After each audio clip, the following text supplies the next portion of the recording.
Hola. Antes de empezar solo quería aclarar unas cosas. Soy nuevo en esto de las historias, y esta historia está inspirada en una de las historias de Emperador Estelar 08, y que si notan algunas partes sin sentido fue porque lo hice sin revisar tanto. Sin más nada que seguir, comencemos. Capítulo 1, un nuevo amanecer y una nueva misión, año 2030. El mundo había alcanzado un punto de no retorno. Desde hacía años, las tensiones entre la Federación Rusa y los Estados Unidos de América se intensificaban como brasas bajo un montón de cenizas.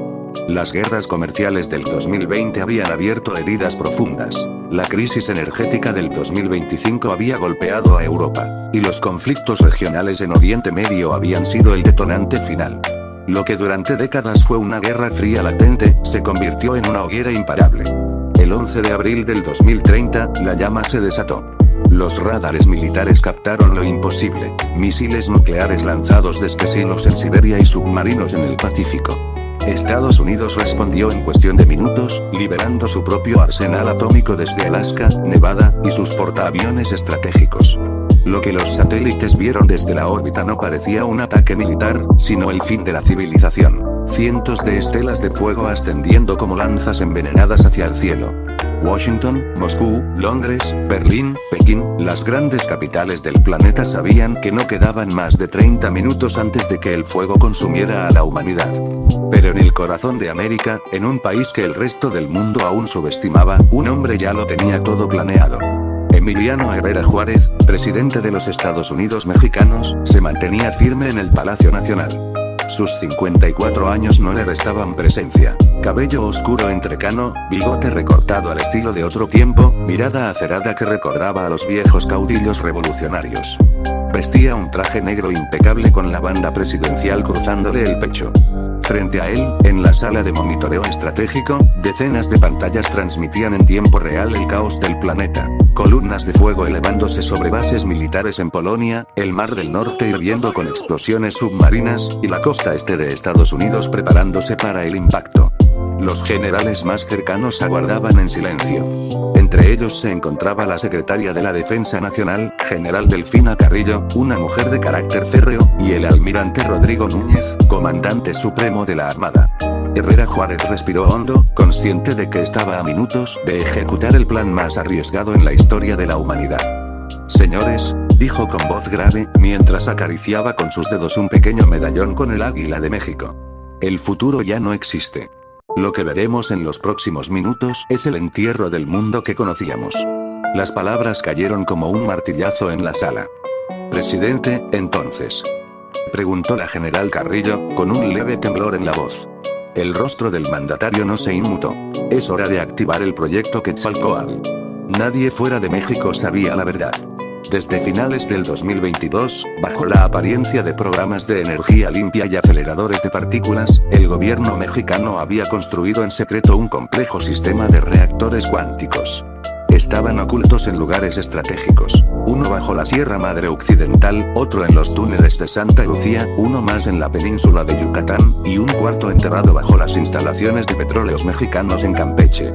Los científicos lo llamaban el mayor experimento con la estructura del tiempo jamás intentado.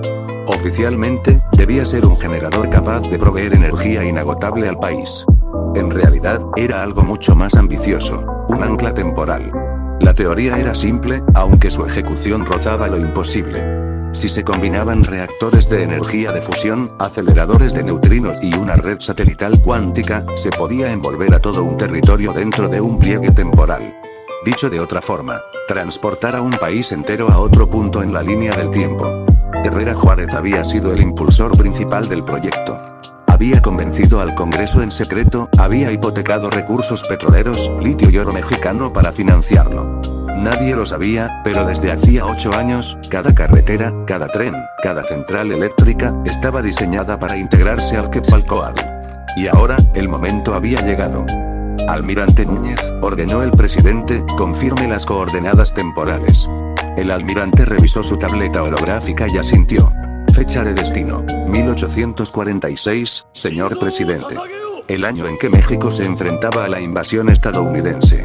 Un silencio sepulcral cayó en la sala. Justo cuando nos creían débiles, añadió Herrera Juárez, con un destello de orgullo. Esta vez, no perderemos. Antes de autorizar la activación final, el presidente pidió una transmisión en cadena nacional. Las cámaras se encendieron en la sala.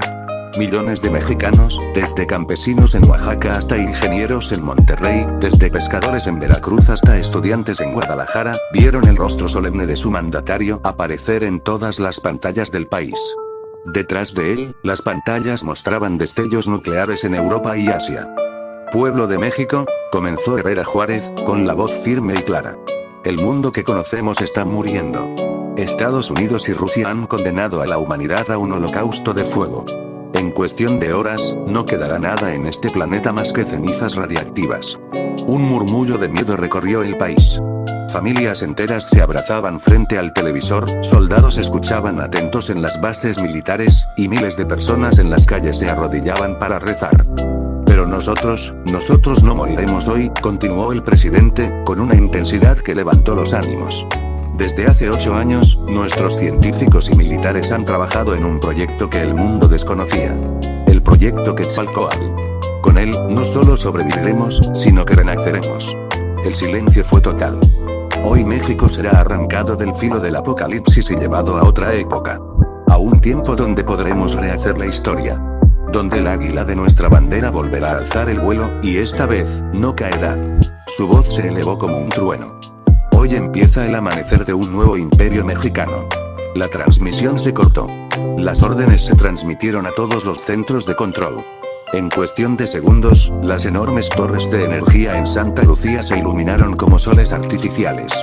Los reactores bajo la Sierra Madre retumbaron, provocando temblores que sacudieron ciudades enteras. En el Yucatán, la tierra vibró como si un dios antiguo despertara de su tumba. En el Zócalo de la Ciudad de México, frente a la Catedral y al Palacio Nacional, el suelo comenzó a brillar con un resplandor verde esmeralda.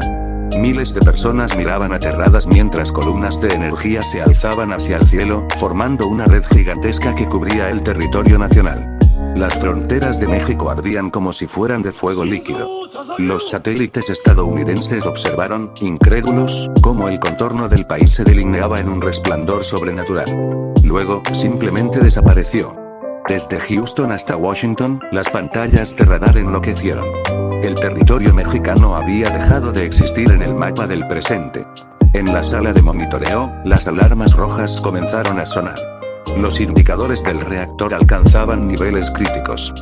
Señor presidente, la transición temporal está en curso, informó un ingeniero. El pliegue cuántico nos arrancará de la línea temporal en menos de 3 minutos. Herrera Juárez se puso de pie, con la mirada fija en la bandera mexicana que ondeaba en la sala. Entonces, que así sea. Que el futuro arda en su propia soberbia, y que México renazca en el pasado como dueño del mundo. La sala vibró. Un rugido ensordecedor recorrió todo el país. El cielo se tiñó de verde y dorado. Los océanos se agitaron como si los dioses mismos se enfurecieran. Y en un instante, México dejó de pertenecer al año 2030. El amanecer del 12 de julio de 2030 nunca sería olvidado en México. Durante años, las tensiones entre Rusia y Estados Unidos habían escalado de forma preocupante. Ciberataques, sabotajes, guerras proxy en Medio Oriente y África, hasta que finalmente, lo que muchos temían se volvió realidad. Un intercambio nuclear a gran escala. Cientos de misiles crucero, hipersónicos y balísticos intercontinentales surcaron el cielo, iluminando la atmósfera con un resplandor semejante al fin de los tiempos. Las grandes potencias se desangraban en cuestión de horas, mientras Europa, China y buena parte de Asia quedaban atrapadas en el fuego cruzado. México, hasta ese momento, había intentado mantenerse al margen del conflicto mundial. El presidente Emiliano Herrera Juárez, un político con reputación de estratega frío y calculador, había advertido en discursos previos que la Tercera Guerra Mundial no sería ganada por la nación con más armas, sino por la que supiera sobrevivir al caos. Por ello, durante su mandato se habían invertido cantidades masivas en investigación científica, energía nuclear con fines civiles y, en secreto, en proyectos experimentales de manipulación temporal. El más ambicioso de todos era conocido como Proyecto Anáhuac, una combinación de física cuántica, ingeniería nuclear y tecnología experimental de agujeros de gusano. La idea, en su inicio, parecía absurda: aprovechar la energía liberada por un ataque nuclear para alimentar una transferencia temporal masiva. Se trataba de trasladar no a un grupo de personas, sino a toda la nación mexicana, su territorio, su infraestructura, su población y hasta parte de su espacio aéreo, a un punto seguro en la línea del tiempo. Cuando los primeros misiles se dirigieron hacia América, Herrera Juárez convocó a su gabinete de crisis en el búnker subterráneo de Los Pinos. Los informes eran desoladores. Washington había sido alcanzada, Nueva York estaba en llamas, Moscú era una nube incandescente. Los radares advertían que algunos proyectiles ya se dirigían hacia el norte de México, no como blancos principales, sino como daño colateral de la lluvia radiactiva que devastaba la región. En ese instante, Herrera Juárez tomó una decisión que pasaría a la historia: activar el proyecto Anáhuac. Miles de reactores subterráneos comenzaron a liberar su energía hacia enormes anillos de contención enterrados bajo la Sierra Madre. Los científicos gritaban cálculos frenéticos mientras las máquinas vibraban con un zumbido casi insoportable. El cielo sobre México se iluminó con auroras imposibles, verdes y rojas, que parecían bailar sobre la atmósfera en plena madrugada. La tierra tembló, y millones de ciudadanos, sin saber qué ocurría, miraron al cielo con miedo. De pronto, todo cambió. El mundo exterior desapareció. El ruido de las explosiones nucleares se desvaneció, el resplandor del invierno nuclear se disipó, y México entero se encontró envuelto en un silencio extraño. Cuando los satélites volvieron a funcionar, lo que descubrieron dejó a todos sin aliento. Ya no estaban en el 2030. Las constelaciones, las posiciones astronómicas y los registros climáticos indicaban que México había sido trasladado al año 1846. Un murmullo recorrió la nación. En cuestión de horas, la noticia se propagó por internet, radios y televisores. México había viajado en el tiempo, conservando toda su infraestructura moderna, sus ciudades, sus autopistas, sus refinerías, sus universidades, sus aviones y barcos, pero el mundo alrededor era el del siglo XIX. La sorpresa no tardó en convertirse en alarma. Los reportes del ejército indicaban que al norte, tropas estadounidenses marchaban sobre el territorio de Texas y California. Era 1846, justo el inicio de la guerra entre México y Estados Unidos. Herrera Juárez reunió de inmediato al Estado Mayor de la Defensa. El destino nos ha colocado aquí, en el momento más oscuro de nuestra historia, dijo con voz firme. En nuestra línea temporal, México fue derrotado, perdió la mitad de su territorio y quedó condenado a un siglo de humillaciones. Pero ahora tenemos otra oportunidad. Tenemos tanques, cazas, satélites, armas que esos hombres del siglo XIX ni siquiera podrían imaginar. No vamos a repetir los errores del pasado. Ahora México no solo se defenderá, ahora México conquistará. El gabinete lo escuchaba con una mezcla de asombro y temor. Nadie había imaginado un escenario semejante. Una nación del siglo XXI lanzada al pasado con toda su fuerza militar, económica y tecnológica. Sin embargo, el presidente sabía que había que actuar rápido. Se emitieron decretos urgentes. 1. Control del territorio. El ejército debía asegurar las fronteras y establecer contacto inmediato con las tropas mexicanas de 1846, explicando lo esencial sin revelar demasiado. 2. Operación Escudo de Anáhuac. Se desplegarían sistemas de defensa aérea, drones y radares a lo largo de la frontera norte, en Tamaulipas, Chihuahua y California. 3. Ofensiva inmediata. Se prepararían unidades mecanizadas y escuadrones aéreos para atacar las posiciones estadounidenses en Texas antes de que pudieran organizarse. 4. Propaganda histórica. Se ordenó crear un comité cultural para reinterpretar la historia y unificar a la población bajo la idea de que México estaba destinado a dominar, no a ser dominado.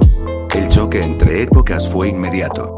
Los campesinos del México de 1846 observaban con asombro los convoyes de tanques Leopard avanzando por caminos rurales, los drones sobrevolando haciendas y los soldados modernos armados con fusiles de asalto. Algunos pensaban que eran ángeles, otros, demonios. El propio general Mariano Paredes, presidente de México en 1846, recibió la visita de una delegación enviada por Herrera Juárez. En un encuentro surrealista, se le explicó que el México que él gobernaba ahora coexistía con un México del futuro.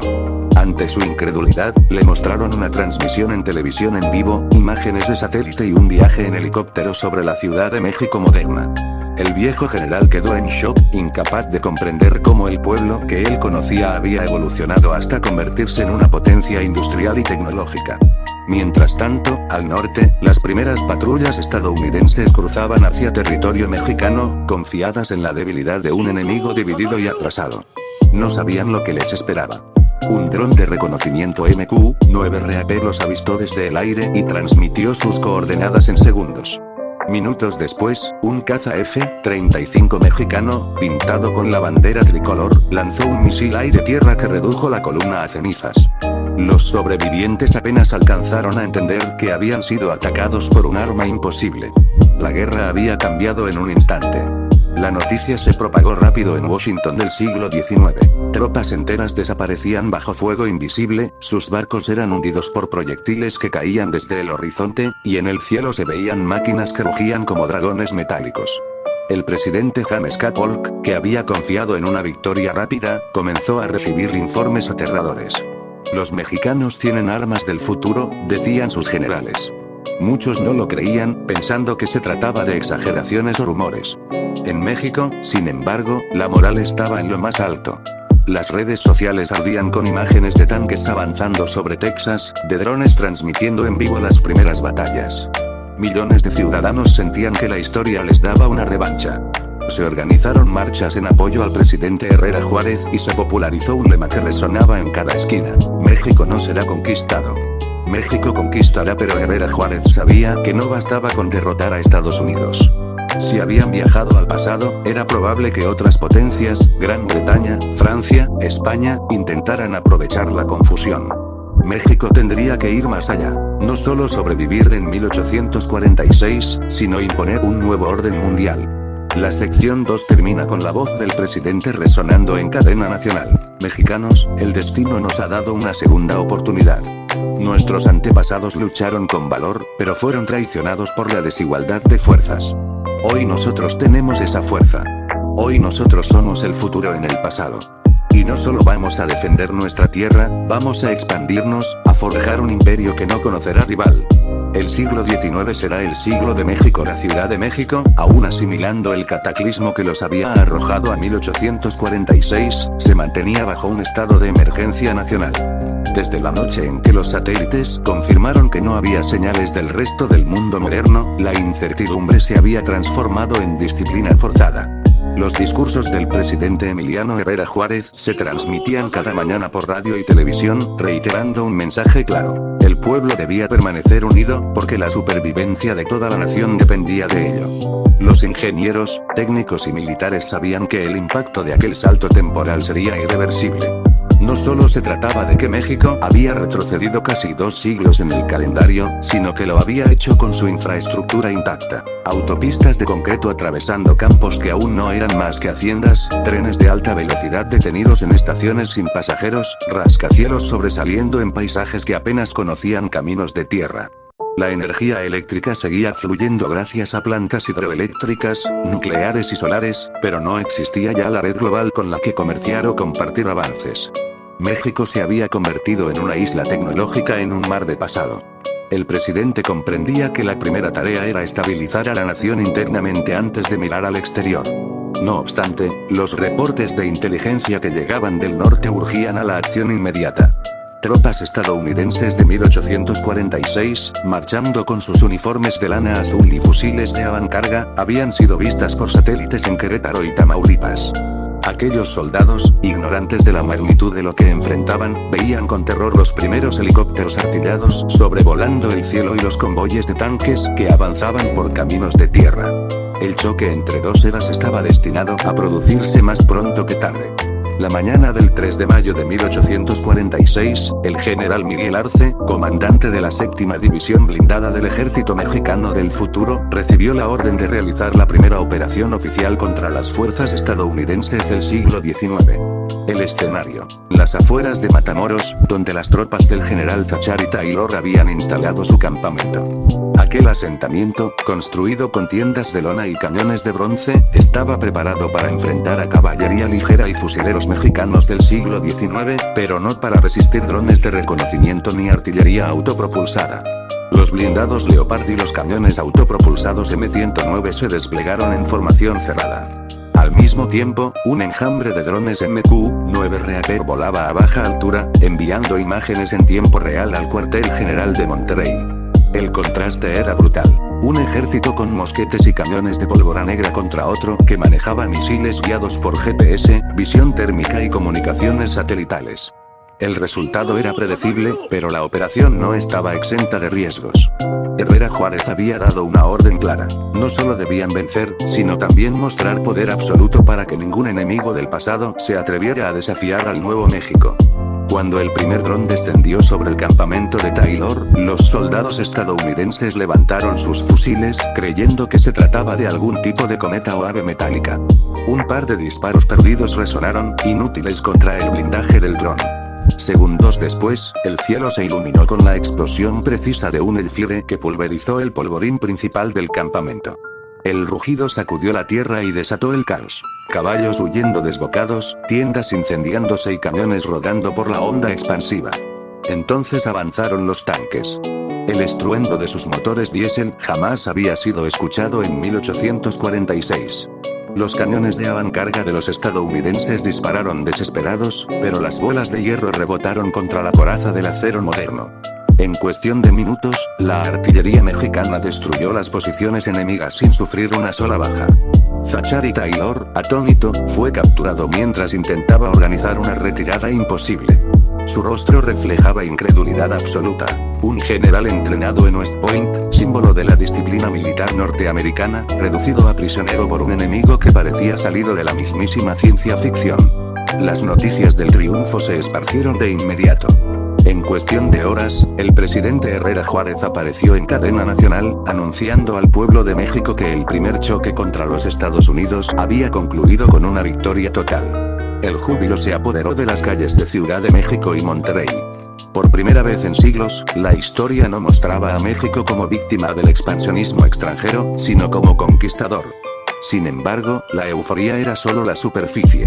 Los estrategas sabían que la captura de Taylor significaba que los Estados Unidos del siglo XIX conocerían rápidamente la magnitud del poder mexicano. Washington recibiría los informes de un general que hablaría de máquinas de hierro invencibles, pájaros metálicos lanzando fuego desde el cielo y armas que podían aniquilar ejércitos enteros en segundos. La pregunta ya no era si ganarían, sino cómo administrarían el dominio. En una sesión de emergencia, el Consejo de Guerra, presidido por Emiliano Herrera Juárez en el Palacio Nacional, debatió las siguientes fases de la campaña. El ministro de Defensa, general Oscar Medina, propuso una ofensiva total para avanzar hasta Washington en cuestión de meses, utilizando el poder aéreo y blindado. Pero otros ministros, más cautos, recordaban que México debía consolidar primero el control interno, integrar a la población de 1846, lidiar con la iglesia, los hacendados, los caudillos regionales y un campesinado que apenas comprendía la magnitud del cambio. Mientras tanto, las primeras reacciones en la sociedad mexicana moderna eran variadas. Algunos sectores celebraban la posibilidad de vengar siglos de humillaciones y construir un imperio mundial. Otros, más humanistas, temían que la nación se convirtiera en un opresor implacable, repitiendo los mismos errores de los imperios europeos que alguna vez sometieron al continente. En barrios de la Ciudad de México, no faltaban murales improvisados que representaban tanques destruyendo ejércitos coloniales, mientras en universidades, grupos de estudiantes debatían sobre ética y responsabilidad histórica. En paralelo, las primeras interacciones con los mexicanos del siglo XIX comenzaron a generar tensiones inesperadas. En pueblos como Saltillo y San Luis Potosí, campesinos y artesanos veían con terror los convoyes de camiones militares y la iluminación de autopistas. Muchos los consideraban demonios o enviados del infierno. La Iglesia Católica, poderosa y profundamente conservadora en esa época, declaró que aquellos acontecimientos eran señales del apocalipsis. Obispos comenzaron a predicar que las máquinas de hierro eran herejías, y algunos sacerdotes incitaban a la población a resistirse al nuevo orden. Herrera Juárez comprendió que la guerra contra Estados Unidos era apenas una parte del desafío. El verdadero reto era fusionar dos Méxicos separados por 184 años de historia. Para ello, ordenó la creación del Ministerio de Integración Histórica, con el objetivo de educar a la población decimonónica en los avances modernos y de mantener el orden social. Sin embargo, la tarea era titánica. Millones de campesinos analfabetos, estructuras feudales en el campo y una élite conservadora que veía peligrar sus privilegios. los cuarteles militares, los soldados modernos, muchos de ellos jóvenes nacidos en el siglo XXI, se encontraban en situaciones curiosas al tratar con sus compatriotas del pasado. No faltaban anécdotas de soldados del futuro compartiendo botellas de refresco con rancheros que jamás habían probado algo carbonatado, o campesinos que se arrodillaban ante un simple radio de bolsillo creyéndolo un objeto mágico. Al mismo tiempo, los servicios de inteligencia detectaron que, pese a su derrota inicial, oficiales estadounidenses estaban enviando mensajeros hacia el este con reportes de lo ocurrido. Era cuestión de semanas para que el Congreso y el presidente James K. Polk recibieran la noticia de un México con armas imposibles de imaginar. La reacción estadounidense era incierta. ¿Se rendirían sin luchar o intentarían reunir ejércitos enteros en una guerra suicida? Herrera Juárez, frío y calculador, ya pensaba más allá de la guerra inmediata. Sabía que el mundo de 1846 no estaba preparado para resistir la fuerza de México. Francia aún no vivía la guerra de Crimea, Inglaterra dominaba mares con barcos de vela y vapor, Rusia era un imperio anclado en tradiciones medievales, China sufría bajo las guerras del opio y Japón aún estaba cerrado al exterior. Todos eran gigantes sobre pies de barro ante la maquinaria moderna que ahora poseía México. La conquista global no era un sueño imposible, sino un destino alcanzable. Pero antes debía aplastar por completo a los Estados Unidos y dejar claro al mundo que el nuevo imperio mexicano no podía ser desafiado. La noticia de la derrota humillante en Matamoros llegó a Washington como un golpe devastador. En la Casa Blanca, el presidente James K. Polk recibió los informes con incredulidad, como si estuviera soñando. Los mensajeros describían un ejército mexicano que no podía existir. Máquinas de hierro que avanzaban por caminos de tierra, aves metálicas que sobrevolaban el campo de batalla lanzando fuego y explosiones, y soldados con uniformes y armas imposibles para la época. La descripción del caos era tan increíble que Polk inicialmente dudó de su veracidad, creyendo que se trataba de un invento o de la exageración de sus oficiales. Sin embargo, los reportes continuaban llegando y cada uno demostraba lo mismo. Un México surgido del futuro había aniquilado la primera avanzada estadounidense sin ninguna dificultad. El Congreso, reunido de emergencia, comenzó a debatir qué medidas tomar frente a esta amenaza que desafiaba toda lógica militar y científica conocida. Algunos legisladores pidieron enviar emisarios a negociar, pensando que quizás se trataba de una especie de fenómeno sobrenatural que podía ser contenido mediante diplomacia.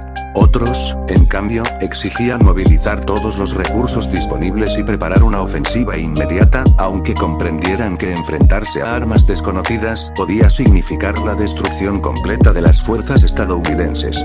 Polk, presionado por la situación, reunió a sus generales de confianza en la sala de guerra. Cada uno aportaba su perspectiva, pero todos coincidían en lo aterrador de la situación. Enfrentaban un enemigo que parecía conocer todos los secretos de la guerra moderna y que poseía una tecnología capaz de destruir ejércitos enteros con facilidad. Algunos oficiales, ya temerosos, hablaban de enviar mensajeros de paz, pero Polk comprendió que cualquier intento de negociación sería interpretado como debilidad, lo que podría alentar aún más la expansión mexicana. Mientras tanto, en México, Herrera Juárez consolidaba su posición. Los primeros días tras el aterrizaje temporal fueron cruciales. Se organizaron brigadas de logística para abastecer a los soldados en el norte, se instalaron hospitales móviles y se desplegaron ingenieros para reparar carreteras y puentes dañados durante las primeras maniobras de combate. Las comunicaciones satelitales, aunque limitadas por la ausencia de otras naciones, permitían coordinar ataques con una eficiencia que ninguna fuerza en 1846 podía igualar. Los campesinos y ciudadanos del siglo XIX comenzaron a adaptarse lentamente a la presencia de los mexicanos del futuro. Algunos veían en ellos dioses o demonios, otros los aceptaban como protectores. Herrera Juárez aprovechó esta mezcla de temor y admiración para crear un sistema de integración social. Se instruyeron a los soldados modernos para enseñar a los habitantes del pasado a usar armas y tecnologías básicas de forma controlada, mientras que la población del siglo XIX servía como mano de obra y conocimiento del terreno local. Era un proceso delicado. No debían interferir demasiado con la cultura ni provocar rebeliones, pero al mismo tiempo debían asegurar la obediencia y el respeto al nuevo orden. El primer objetivo estratégico fue consolidar el control de Texas y los estados fronterizos. Con la captura de Taylor, se aseguraron los puntos clave, y la inteligencia mexicana comenzó a planear la siguiente fase: penetrar penetrar hacia el corazón de Estados Unidos y establecer una línea de abastecimiento que conectara las fuerzas modernas con las rutas tradicionales de 1846. Esto requería un conocimiento detallado del terreno, mapas antiguos y la cooperación de los soldados locales, quienes, al principio, mostraban desconfianza pero terminaban reconociendo la eficacia del armamento moderno. En Washington, el pánico comenzaba a propagarse. Los congresistas discutían sobre la veracidad de los informes. Algunos se mostraban escépticos, mientras otros exigían pruebas inmediatas. Pronto, la evidencia llegó de manera irrefutable.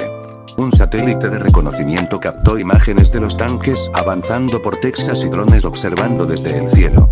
Las fotografías mostraban la devastación. Campamentos destruidos, artillería arrasada y prisioneros estadounidenses transportados en vehículos blindados. La incredulidad se convirtió en miedo, y el miedo en urgencia. Polk convocó a científicos y expertos en armamento con la esperanza de encontrar alguna explicación. Sin embargo, incluso los ingenieros más avanzados del siglo XIX no podían comprender la magnitud de la tecnología mexicana. Las armas de fuego tradicionales, los cañones de bronce y los barcos a vela parecían juguetes en comparación con misiles guiados, vehículos blindados y sistemas de comunicación instantánea. Algunos oficiales intentaron formular estrategias de guerrilla, pero era evidente que enfrentar un enemigo con tal superioridad tecnológica sería suicida. Mientras tanto, en México, Herrera Juárez trazaba un plan aún más ambicioso. Su visión no se limitaba a vencer a Estados Unidos. Su objetivo era asegurar el dominio completo de América del Norte y sentar las bases para la expansión global. Para ello, inició la organización de una serie de campañas que combinarían el poder del ejército moderno con la ventaja de conocer la historia futura. Esto permitía anticipar movimientos, explotar debilidades y crear escenarios de guerra donde México siempre tendría la ventaja inicial. La moral dentro de las tropas mexicanas del futuro era alta, pero Herrera Juárez comprendía que la guerra no se ganaba solo con tecnología. Se requería disciplina, organización y el control absoluto del territorio conquistado. Por ello, se crearon unidades mixtas que combinaban soldados del siglo XIX con los del XXI, entrenadas para actuar bajo las órdenes de oficiales modernos. Esto no solo aumentaba la eficacia militar, sino que también servía para enseñar tácticas avanzadas y consolidar la autoridad de México sobre el pasado. Las primeras incursiones más allá de Texas fueron cuidadosamente planificadas. Los ingenieros del futuro identificaron rutas seguras, puntos estratégicos para establecer bases y zonas donde la artillería del pasado sería irrelevante. Las columnas de tanques avanzaban en formación, mientras drones de reconocimiento sobrevolaban las posiciones enemigas, transmitiendo información en tiempo real a los comandantes. Cada movimiento era calculado con precisión matemática, asegurando el mínimo riesgo y la máxima eficiencia. En el frente diplomático, Herrera Juárez decidió enviar cartas oficiales a los gobiernos europeos. No se trataba de comunicación tradicional, sino de mensajes que buscaban imponer la percepción de un México imbatible. Los emisarios llevaban fotografías, planos y vídeos de la maquinaria militar, demostrando que la nación había adquirido un poder que ningún otro país podía igualar. La intención era clara: advertir a Francia, Gran Bretaña y España que cualquier intento de intervenir sería inútil y que México no solo estaba reconstruyendo su propio destino, sino que aspiraba a un dominio global.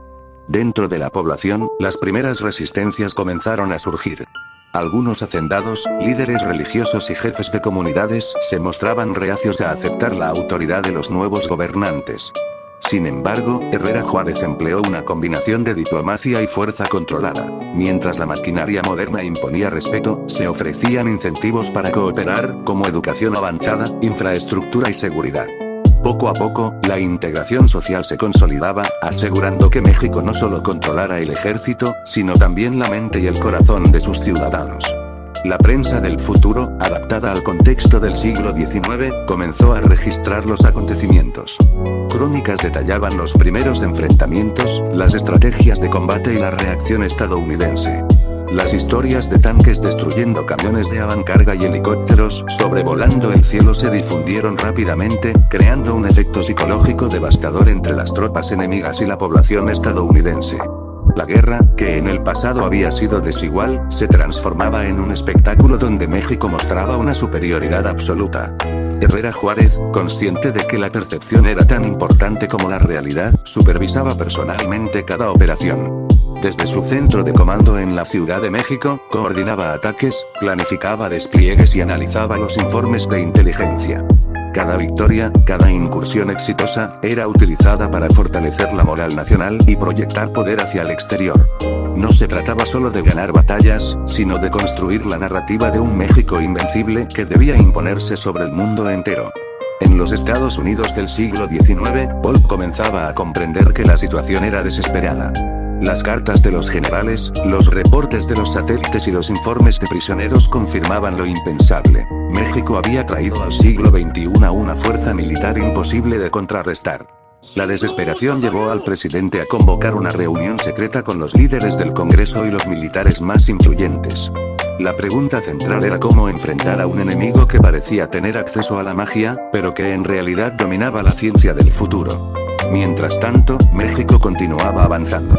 La estrategia de Herrera Juárez era clara: aplastar a Estados Unidos en Texas, consolidar la frontera norte, integrar a la población del siglo XIX y preparar el camino para la expansión hacia California, Nuevo México y el este del país. Cada movimiento estaba calculado, cada decisión era estratégica, y cada victoria reforzaba la idea de que el pasado podía ser conquistado con inteligencia y poder tecnológico. El sol del mediodía en Texas era implacable, pero nada se comparaba con el calor de la anticipación que sentían las tropas mexicanas del futuro. Tras la aplastante victoria en Matamoros, la maquinaria militar de México avanzaba con precisión quirúrgica, y Herrera Juárez sabía que el siguiente paso sería crucial: asegurar la frontera con Nuevo México y penetrar en California antes de que Estados Unidos pudiera reorganizar sus fuerzas. El terreno presentaba un desafío distinto. Mientras Texas era mayormente llano, con extensas praderas que facilitaban el desplazamiento de blindados y columnas de transporte, California y Nuevo México eran una combinación de desiertos, montañas y bosques densos. Los ingenieros del ejército mexicano del futuro pasaban largas horas evaluando rutas, identificando pasos seguros para los tanques y carreteras improvisadas, y estableciendo estaciones de abastecimiento móviles. Cada error podía costar vidas, y Herrera Juárez no estaba dispuesto a arriesgar el ritmo de la expansión. La población local del siglo XIX comenzó a experimentar la transformación más radical de sus vidas. Campesinos, rancheros y mineros observaban con asombro cómo los convoyes de camiones y tanques atravesaban sus territorios, mientras helicópteros sobrevolaban el cielo y drones enviaban imágenes en tiempo real a los comandantes. Muchos interpretaban estas máquinas como prodigios o castigos divinos. Herrera Juárez aprovechó este miedo y admiración para consolidar el control. Oficiales modernos se encargaban de explicar, instruir y organizar a los habitantes, integrándolos lentamente a la estructura del Nuevo México sin romper completamente sus costumbres, pero imponiendo disciplina y respeto absoluto. La primera operación en California se centró en controlar la región de Los Ángeles y Sacramento. Los informes de inteligencia indicaban que los asentamientos locales eran dispersos y vulnerables, pero se encontraban fortificados con tropas estadounidenses y algunos colonos armados. Para Herrera Juárez, era fundamental actuar con rapidez. La ocupación de California no solo aseguraría recursos estratégicos como puertos y minas, sino que también enviaría un mensaje al resto de las potencias. México podía extender su influencia más allá de sus fronteras originales y controlar territorios enteros con facilidad. Los blindados Leopard avanzaron por senderos montañosos improvisados, mientras los helicópteros artillados despejaban los caminos de cualquier resistencia. La velocidad del ataque sorprendió a las tropas locales. Ni los soldados estadounidenses ni los colonos podían anticipar movimientos coordinados de un ejército que conocía su historia, su geografía y sus debilidades. Cada base capturada se convertía en un punto de abastecimiento, reforzando la logística de las fuerzas modernas y asegurando que los convoyes pudieran avanzar sin interrupciones. Uno de los primeros enfrentamientos serios ocurrió cerca del río Sacramento. Un destacamento de infantería estadounidense intentó emboscar a una columna de tanques mexicanos, confiado en la superioridad del terreno y la sorpresa. Sin embargo, la combinación de drones de reconocimiento y artillería de precisión resultó letal. Los tanques maniobraron en posiciones que los soldados locales ni siquiera podían imaginar, y en cuestión de minutos, la emboscada fue desbaratada. Los pocos supervivientes fueron capturados y tratados con respeto, siguiendo las órdenes de Herrera Juárez, de proyectar poder sin cometer excesos innecesarios que pudieran despertar resentimiento masivo. Mientras tanto, en la Ciudad de México, el gabinete y los analistas del proyecto Anáhuac monitoreaban cada movimiento. Los reportes satelitales y las transmisiones de los drones permitían conocer en tiempo real la posición de cada unidad, la moral de las tropas y la resistencia enemiga. Esto permitía a Herrera Juárez anticipar problemas, reorganizar estrategias y asegurar que cada acción contribuyera al objetivo final, la expansión y consolidación del Imperio mexicano en el pasado. La ocupación de California no solo implicaba enfrentamientos militares. Herrera Juárez entendía que la región era un mosaico de culturas: nativos americanos, colonos hispanos, rancheros independientes y pequeñas guarniciones estadounidenses. Para integrarlos al nuevo orden, se crearon programas de educación y suministro de recursos básicos: agua potable, alimentos, asistencia médica y escuelas. Todo esto con un objetivo estratégico: consolidar la lealtad de la población local y minimizar la posibilidad de insurgencias. A medida que los blindados avanzaban hacia Sacramento y Los Ángeles, se implementaron operaciones simultáneas en Nuevo México. Las fuerzas modernas utilizaron el conocimiento histórico para anticipar movimientos de los ejércitos locales. Patrullas pequeñas pero altamente móviles interceptaban columnas enemigas antes de que pudieran reagruparse, mientras que drones detectaban y neutralizaban depósitos de armas y polvorines. La superioridad tecnológica se convertía en una ventaja psicológica tanto para las tropas como para la población. México no solo ganaba batallas, sino que proyectaba un aura de invencibilidad. En Washington, la noticia de la expansión mexicana hacia California y Nuevo México desató pánico. Polk, cada vez más desesperado, organizó un consejo de guerra con oficiales de alto rango. La pregunta era obvia: ¿cómo enfrentar a un enemigo que tenía acceso a tecnología de un siglo futuro?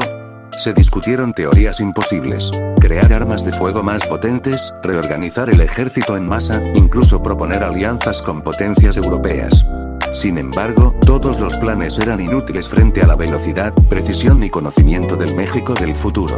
Mientras la guerra avanzaba, Herrera Juárez comenzaba a vislumbrar la siguiente fase de su plan. La conquista de California y Nuevo México era solo el primer paso de un proyecto mayor: dominar toda América del Norte y establecer bases para la expansión global.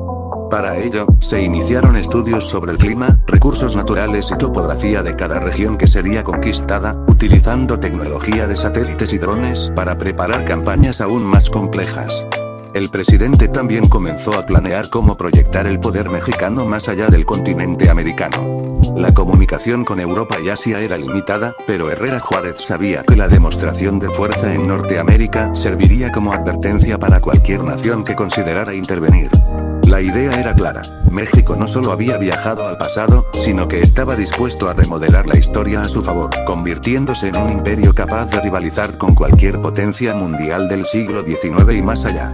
En los asentamientos recién ocupados, la población local empezaba a aceptar la presencia de las fuerzas modernas. Campesinos y mineros fueron integrados a las brigadas de suministro y construcción, aprendiendo a manejar tecnologías básicas y a colaborar con los soldados del futuro. Herrera Juárez supervisaba personalmente estos programas, entendiendo que la consolidación social era tan importante como la victoria militar. El capítulo inicial de la expansión hacia el oeste cerraba con una escena impactante: el primer desfile militar en Sacramento, donde tanques, helicópteros y tropas modernas marchaban junto a soldados del siglo XIX, mientras la población local observaba con asombro y temor.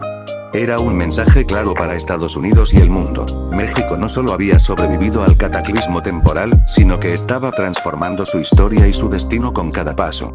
Herrera Juárez, observando la escena desde un helicóptero sobrevolando la ciudad, pensaba en voz alta: esto no es solo guerra, es la oportunidad. Antes de que se vayan, si este video llega a 10 likes, subiré la siguiente parte de este video.